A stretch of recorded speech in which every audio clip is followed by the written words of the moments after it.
Hello, this is Joachim from Playing Piano with Chords, and this is piano hack number 3. This time we're going to form major chords from the intervals you have learned in the previous hack. So let's create a C major chord. The first note obviously is C, which is the root of the chord. Then you need the major third, which is 4 half steps up from the root. So you have arrived at E. The third note, G, is the fifth, and you arrive at G by moving 3 half steps up from E.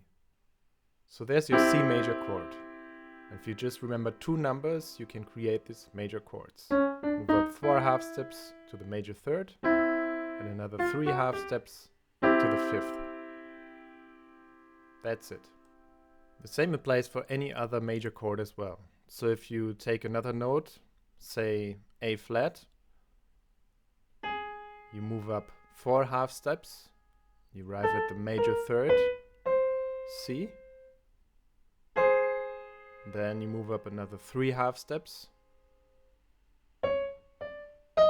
and you arrive at the fifth, which is E flat. And there's your A flat major chord. And the fingering is always thumb, middle finger, pinky for the right hand for all major chords. And if you move it into the left hand, it's pinky, middle finger, thumb. Also for all major chords. There you go.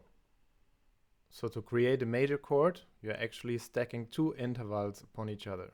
First, a major third, and then, on top of that, a minor third. But it's easier just to remember 4 half steps and 3 half steps.